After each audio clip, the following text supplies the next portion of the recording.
Ferdinand de Saussure nasceu em 1857 em Genebra. Do grego e latim na universidade local, partiu para a linguística em Paris e alemão e línguas indo-europeias em Berlim e Leipzig. Apaixonado por linguagem em uma época onde haviam descoberto semelhanças linguísticas comuns entre o grego, o latim e o sânscrito. Oh, as línguas indo-europeias! Saussure defendeu aos 21 anos a sua dissertação sobre o primitivo sistema das vogais nas línguas indo-europeias e aos 23 a sua tese sobre o uso do caso genitivo em sânscrito na Universidade de Leipzig. Lecionou na Escola Prática de Altos Estudos em Paris e aos 34 anos voltou à Universidade de Genebra para ensinar línguas indo-europeias, gramática comparativa e linguística. Morreu em 1913, aos 56 anos e com um livro por escrever. Seus discípulos Charles Bailly e Albert Séché reuniram as anotações dos cursos que fizeram com Saussure e publicaram em 1916 o Curso de Linguística Geral, obra fundadora da linguística moderna e base do estruturalismo adotado depois por Lévi-Strauss, Lacan, Foucault, entre outros. Semiologia vem do grego semeion, signo, a ciência que estuda os signos. Também chamada semiótica por Charles Peirce, meu colega americano. A linguística é uma parte da semiologia, a que estuda a linguagem humana. Signo funciona como um guardador de lugar de cada ideia dentro da língua. Faz a união do sentido com a imagem acústica. É como uma moeda. De um lado fica o significante, que é a imagem acústica e psíquica da palavra, o corpo da ideia.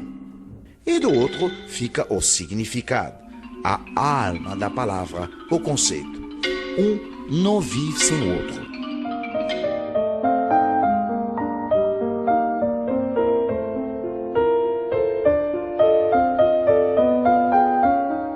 Pegue o signo casa, por exemplo. Quando você ouve ou lê o significante casa, se mais a mais s mais a, o corpo da palavra, na mesma hora vem à sua cabeça a ideia de abrigo, a alma da palavra. Saussure desenvolveu a sua doutrina em dicotomias, que quer dizer divisão em duas partes. A linguagem é redutível a 5 ou 6 dualidades ou pares de coisas. A primeira dicotomia, significado e significante, é a que acabamos de explicar. Depois temos a língua e fala. Para Saussure, língua em francês, langue, é diferente de fala, em francês, parole. Língua é social, resultado coletivo do consenso das pessoas sobre seus signos. Fala é individual. A língua é ampla, tesouro depositado pela prática da fala em todos os indivíduos pertencentes à mesma comunidade. Como se todo mundo fizesse um trato tão importante, que, como diz o professor Castelar de Carvalho, da UFRJ, no seu livro Para Compreender Saussure, a sociedade pode abolir qualquer uma das suas instituições, exceto a língua. A língua é exterior ao indivíduo, é um sistema homogêneo de signos que exprimem ideias, como um dicionário gigante. A fala, ao contrário, é multifacetada, heterogênea. Cada pessoa escolhe com que signos vai exprimir as suas ideias. Eu falo, minha casa é azul. Você fala, minha moradia é cor do céu. A língua é a mesma, o significado também. Mas, na fala, cada um escolhe os seus significantes. Diacronia é a pesquisa histórica que investiga como a língua evolui e se modifica externamente no tempo.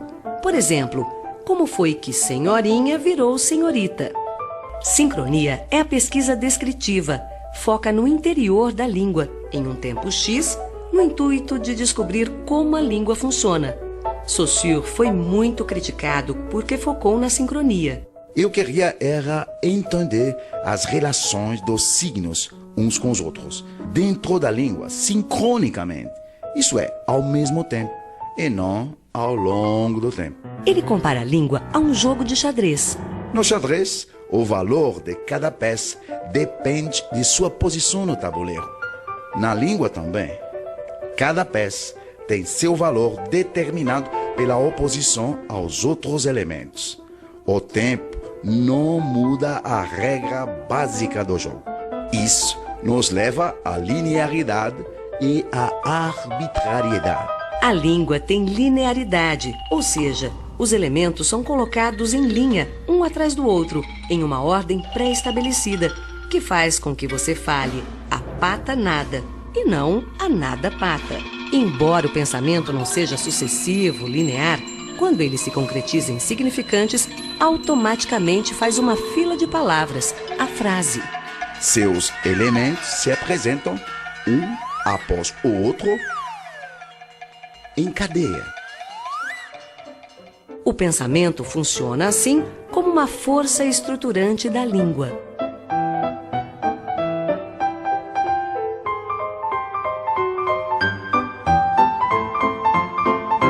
Você se deu conta de que a maioria dos signos é arbitrária?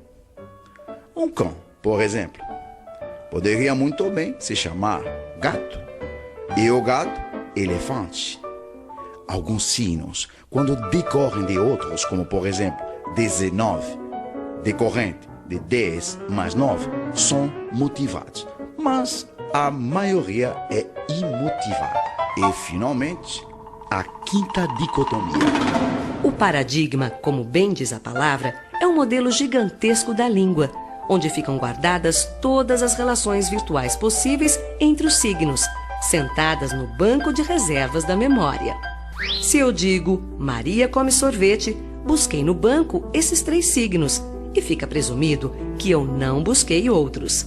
Se busquei Maria, deixei lá no banco Vera, por exemplo. O paradigma me ajuda a escolher. O sintagma é a regra que hierarquiza os elementos na cadeia sintagmática, isto é, na frase. Um termo passa a ter valor em razão do seu contraste com o termo que vem antes e com o que vem depois. Por exemplo, a relação sintagmática não permite que eu troque aleatoriamente a ordem interna dos termos dessa frase para mavete, coria, messor. Fica incompreensível. A língua serve à comunicação. Maria ocupa um espaço em oposição a sorvete e a come. Oposição no sentido de posição oposta, de coexistência, bem entendido. Isso tudo tem a ver com a minha descoberta favorita, o princípio do valor. Um sistema linguístico é uma série de diferenças de sons, combinada com uma série de diferenças de ideias, regidas por um sistema de valores. O valor do signo é ocupar um espaço único na relação da língua, igual só a si mesmo em função e posição. Imagine que você é estrangeiro e não conhece a língua. Você vai ouvi-la como uma linha sonora contínua, sem sentido. Você não sabe identificar as porções que façam sentido. Só o princípio do valor, que governa a língua, dá a você o conhecimento para recortar as porções de sonoridade na medida que signifiquem ideias. Voilà! Espero que você tenha gostado de nossa relação sincrônica e diacrônica.